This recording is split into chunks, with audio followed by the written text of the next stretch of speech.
Telekinesis, the ability to move physical objects with your mind. During the Cold War, American and Soviet scientists studied telekinesis and other psychic phenomena for their applications in national security. Beginning in the 1970s, people like Uri Geller brought international attention to this amazing phenomenon through public performances and television. And today, more and more people are making the connection between quantum physics, neuroscience, and consciousness. Yet many people still wonder, is telekinesis real?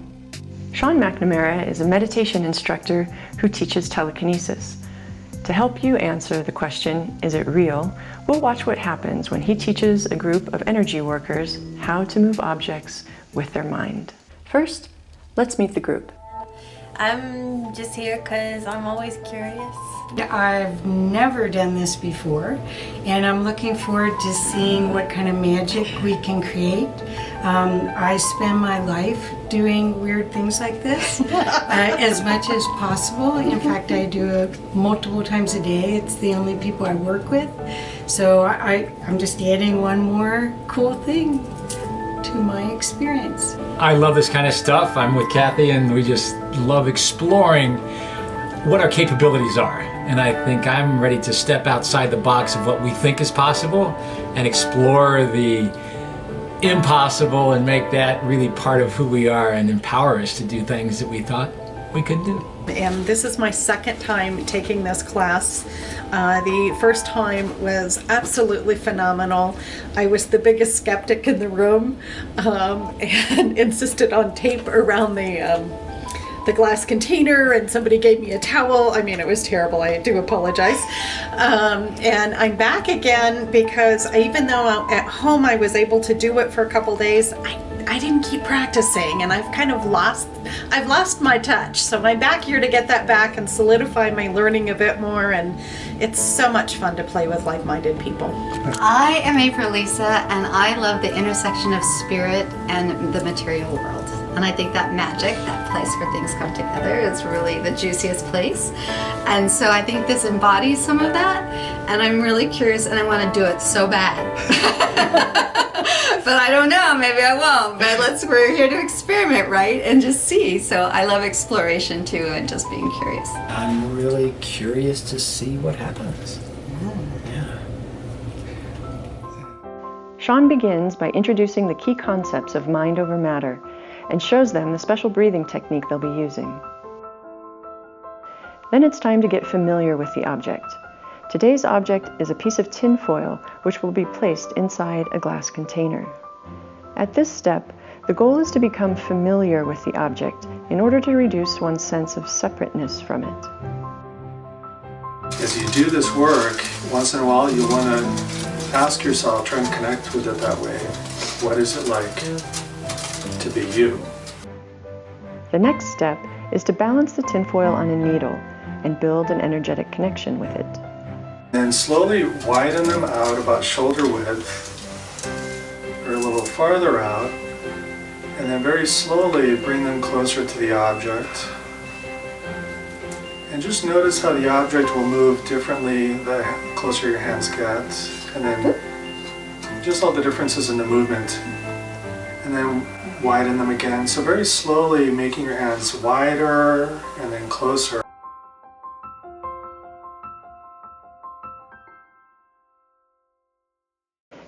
The challenge begins as it's time to place a glass container over each object.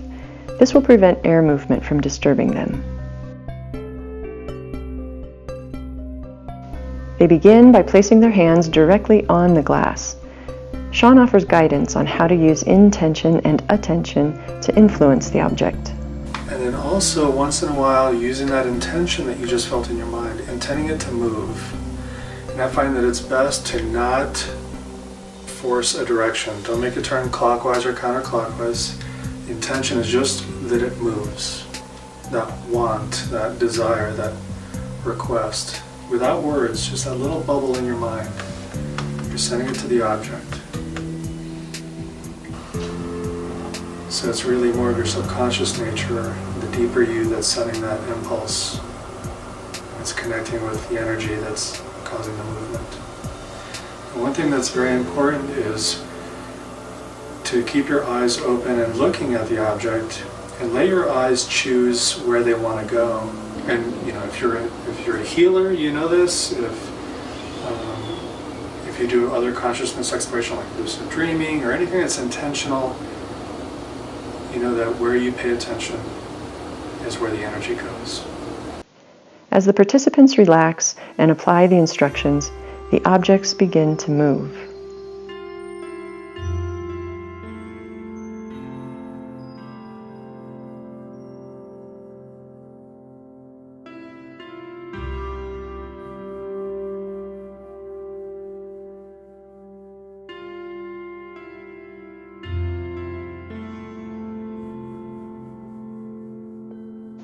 A common question comes up.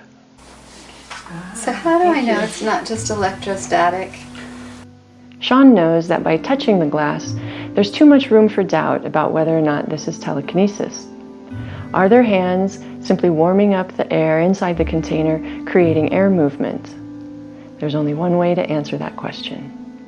And Brett's actually at the stage where we can go next. You notice that his hands are about an inch or two away from the glass? Yeah. So that'll remove the doubt that, oh, maybe my hands are warming up the glass and it's hot air causing convection. They take their hands off the container, but keep them nearby to maintain their sense of connection. Soon, the objects begin to move again.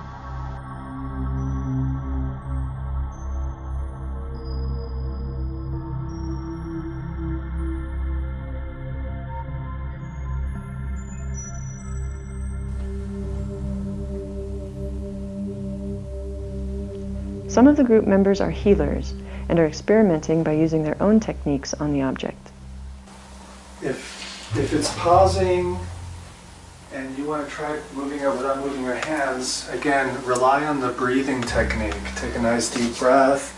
Notice that blip in your mind. It's frequently during the holding the breath in or holding the breath out when your mind shifts when the movement begins. Over time, they can see that the object responds directly to what's happening inside their bodies and minds. Carol blows on the glass container to make sure air isn't getting inside and moving it. Yeah, so the question is is it really you? Or is it something else? Sean knows it's natural for doubt and skepticism to keep coming up, even after a person has been successful at moving the object. He's been there himself.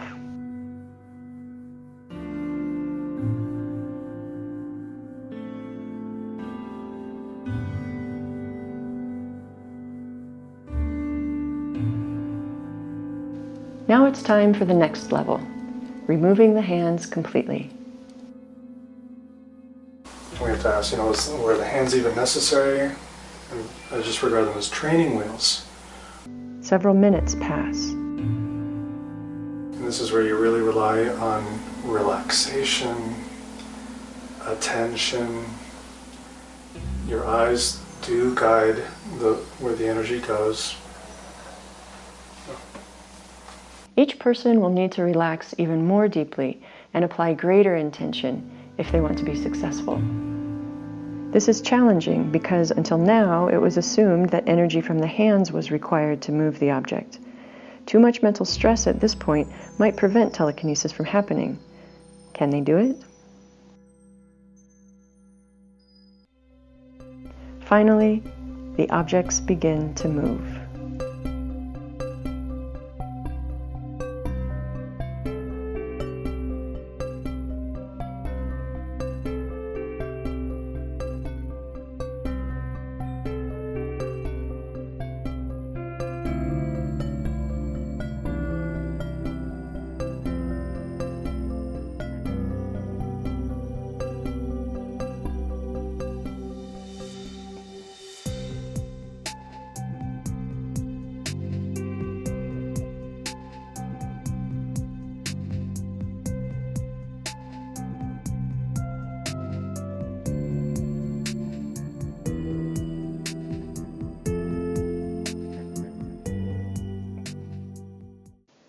Lisa shares an important insight about relating to the object.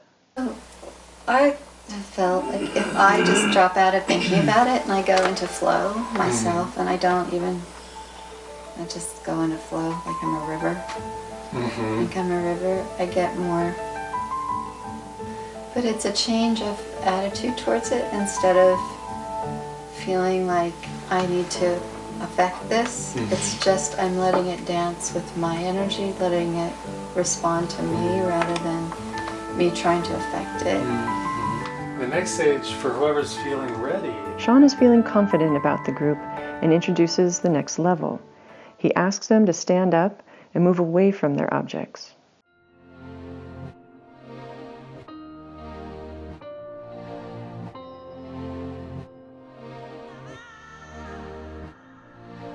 A little humor goes a long way to dispel the stress of the new challenge.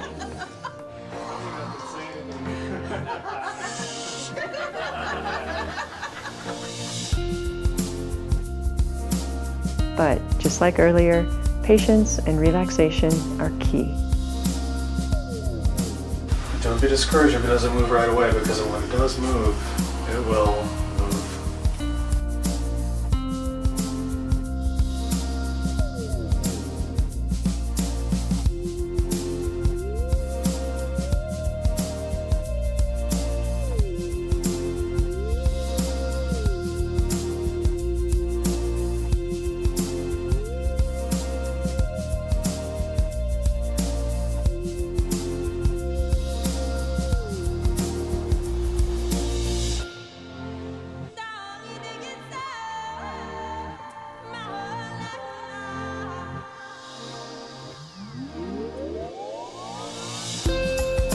As if that weren't enough, Sean suggests the possibility of moving the object from another room.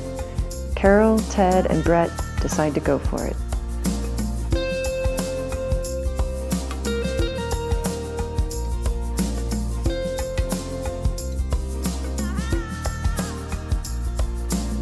Ted takes his position in the hallway. He can't even see his object and is operating purely on intention. Is this really possible?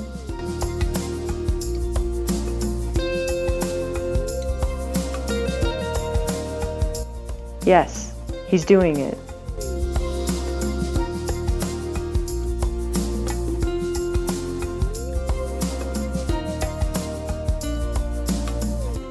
This is Carol's object. She's in the adjoining room, keeping her eyes closed.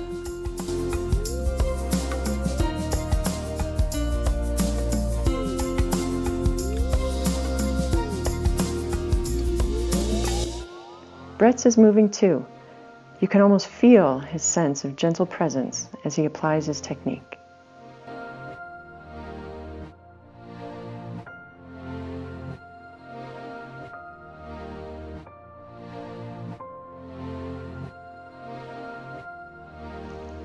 In the next exercise, they divide into two groups and find out if they can move an object as a team.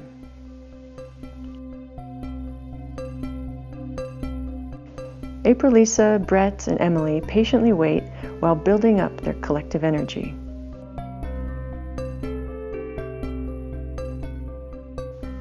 It seems they've all tuned in as it abruptly comes to life. Soon after, Carol, Kathy, and Ted also succeed. It's difficult to tell what's energetically happening during a group effort like this.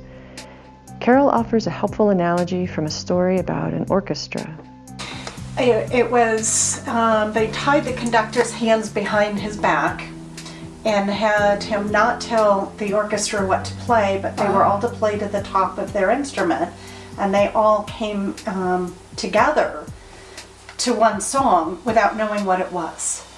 Wow.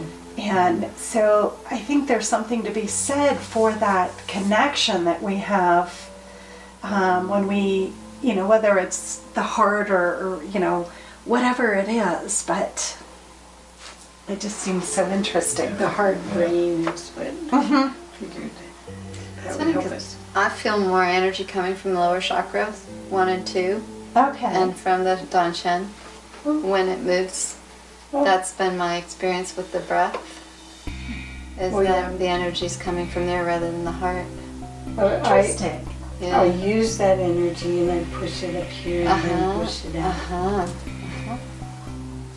In the final exercise, the whole group works together to move 3 objects under one container.